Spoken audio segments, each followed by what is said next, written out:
Hey! On se rejoint pour une nouvelle vidéo de déballage avec aujourd'hui un téléphone que j'attendais impatiemment, le Meizu 20 Pro. Alors Meizu, c'est une marque que j'affectionnais particulièrement par le passé. J'ai eu pas mal de Meizu que j'ai en téléphone principal parce que j'adorais leur design avant-gardiste. Ils essayaient de faire un téléphone franchement magnifique. Puis après ça s'est arrêté parce que petit à petit, les ventes peut-être. Et puis là ça a été racheté par un autre groupe, ils ont renié la marque. Et du coup, j'étais impatient parce que là, il est simplement superbe. D'après ce que j'ai vu, alors simplement superbe. Alors oui, il ressemblera beaucoup à l'iPhone. Hein. Là, vous allez voir que c'est flagrant. Mais on va voir. On va voir s'il a sa propre identité ou s'ils ont copié bêtement. Mais ils ont essayé de faire un truc exceptionnel. Et j'espère que ça va être beau. Alors c'est sûr, c'est un téléphone qui ne sortira pas en France. Hein. Ne vous affolez pas, c'est un téléphone qui sera disponible à l'import comme tous les téléphones que je présente. Et niveau tarification, il sera plutôt intéressant. Alors déjà la boîte est plutôt jolie, plutôt intéressante. Et on verra ça tout à l'heure. Alors, on va s'intéresser au téléphone déjà. Hop là.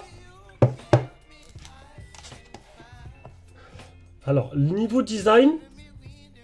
Donc il y a un film sur l'écran. Le type C, haut-parleur. Il y a des protections sur les appareils photo.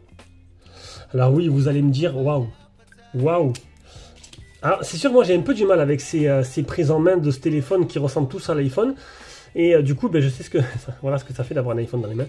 Et du coup, je trouve que j'ai pas l'habitude. Je suis plutôt pour les téléphones incurvés, mais c'est vrai que ce Meizu, alors là, regardez-moi ça. Il est alors superbe à l'arrière.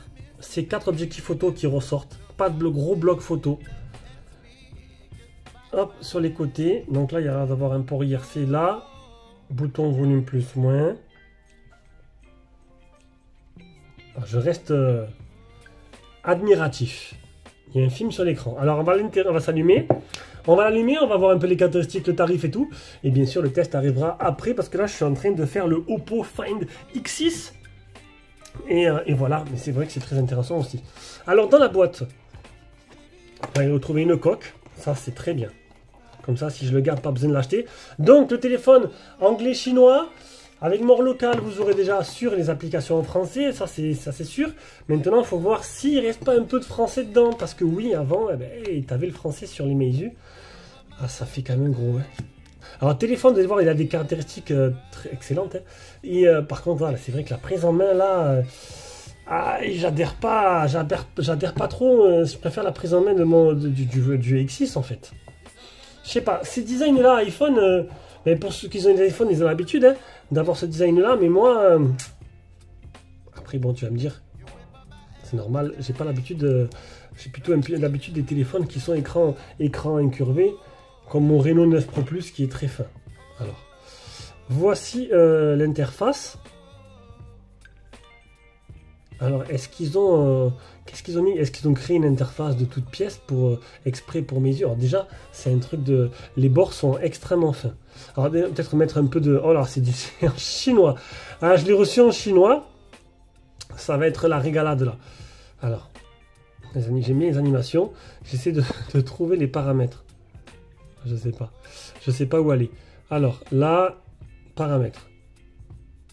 Pourquoi il y a ça activé? Alors, je découvre... Hein. Voilà, je sais pas ce que j'ai fait. Voilà, paramètres. FlyMeOS. FlyMeOS. Vous savez quoi? Je vais appuyer sur pause. Je vais prendre mon X6 juste à côté. Pourquoi la mise au point ça fait pas bien? Voilà. Et je vais mettre les traductions et je vais chercher les langues pour vous montrer un peu ce qu'il y a dedans. Et voilà donc un coup de Google Traduction plus tard, Google Lens. J'ai le téléphone. Alors il n'y a que l'anglais chinois. Voilà, il n'y a que l'anglais chinois, il faudra se contenter de ça. Avec Mort Local, vous pourrez mettre facilement les applications en français. Mais pour l'instant, il n'y a que ça.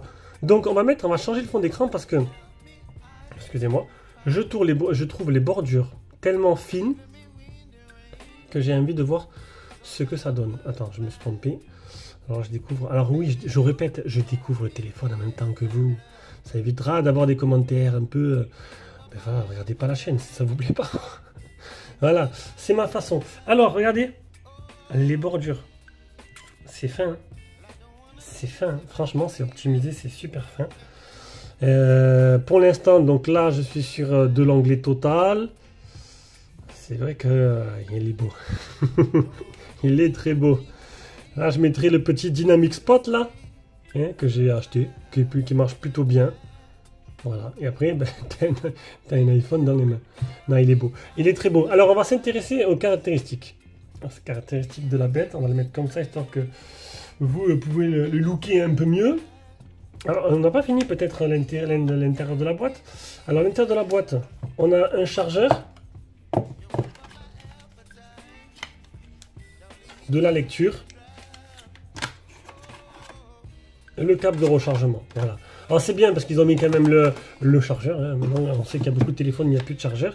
Et aussi la coque surtout. La coque, voilà, ça m'embêtait d'utiliser, il était tellement beau d'utiliser sans coque. On va fermer un peu, franchement, superbe. Superbe ce Meizu, superbe, je sais pas ce que ça va donner, mais là, je suis emballé total. On va peut-être refaire, hop, parce que là, je me suis mal mis, voilà, bon, mais c'est du direct, hein, c'est comme ça. Allez, on va s'intéresser maintenant, alors on prend mon X6, on va aller directement, on va commencer par aller sur Trading, allez, Trading Shenzhen, donc 797, le modèle 12512 et le 12256 737. Allez, maintenant on va aller voir les caractéristiques. Donc on va survoler les caractéristiques vite fait. Un écran de 6,81 pouces. C'est vrai que c'est grand. C'est grand. Je préfère 6,7 maximum. En 2K, 7,8 mm d'épaisseur. Ça c'est exceptionnel. Ça c'est très fin. C'est très très fin. Avec un poids de 209 grammes, c'est très bien. Un Snap 8 génération 2, donc le plus puissant du moment. 5000 de batterie, recharge rapide. 80 watts, bon c'est largement suffisant. Recharge sans fil 50 watts et recharge inversée, donc la totale. Alors au niveau des bandes 4G, ça vous intéresse de savoir? Il manquera que la B28B. B28B qui va juste être... Alors il est full 4G si vous avez Orange et full 4G si vous avez SFR. Il manquera que la B28B pour Bouygues mais il l'utilise pas beaucoup. Par contre Free l'utilise. Donc du coup l'utilise pas mal même. Du coup pour ceux qui ont Free... s'ils avaient que la B28 à côté, vous n'aurez pas la 4G. Mais, il est full 5G. Et l'avenir, c'est la 5G. J'ai moi-même un Reno 9 Pro Plus, où je n'ai ni la B20 ni la B28. Et j'ai tout le temps 5G. Et en final, du coup, ça ne m'handicape pas du tout. Du coup, même avoir un téléphone qui n'a pas la B20, ça ne me fait plus rien. Voilà, parce que du coup, je suis en 5G de partout où je vais. C'est très intéressant. Niveau autre caractéristique, l'appareil photo. Alors vous vous demandez, parce que c'est sûr en photo, qu'est-ce que ça peut donner? C'est un GN5. Alors le GN5, c'est, je l'ai eu. Alors le Samsung GN5, je l'ai dans quel modèle? Un IQ je crois. C'est un très bon objectif photo. Un très très bon objectif. C'est pas une dernière génération, certes, mais c'est un très bon objectif. Une ouverture 1.88, bon c'est pas non plus fou, donc on verra ce que ça peut capter en lumière. Un grand angle plus macro 50 mégapixels Samsung. Un téléobjectif 50 mégapixels Samsung. Est-ce qu'on a le macro? Est-ce qu'on a la distance du macro? Là, je vais me tester un Doogee, c'est un 2 cm, c'est plutôt pas mal. Macro. Oh, macro 1,5 cm. Regardez. Oh, c'est la dinguerie. C'est la dinguerie. Là, j'avais 2,5 sur un dernier modèle, c'était déjà exceptionnel. Je parle pas des macros 5 cm du Xiaomi 13 Ultra. J'ai rigolé quand j'ai vu ça. Là, 1,5, c'est assez rare pour être souligné. Pour ceux qui adorent la macro, j'en connais quelques-uns dans mes abonnés. Je pense qu'ils attendent ça avec impatience. Et un selfie 32 mégapixels de chez Sony. Alors là, franchement, il est bien fourni ce Meizu. Il est beau, il est bien fourni. Le GN5 est un bon objectif, même si c'est pas un objectif de dernière génération. Et on peut voir, on verra ce que ça donne. Du coup, sur ce, je vous fais de gros bisous. Et puis on reviendra pour le test dès que je l'aurai commencé. Bisous, ciao ciao.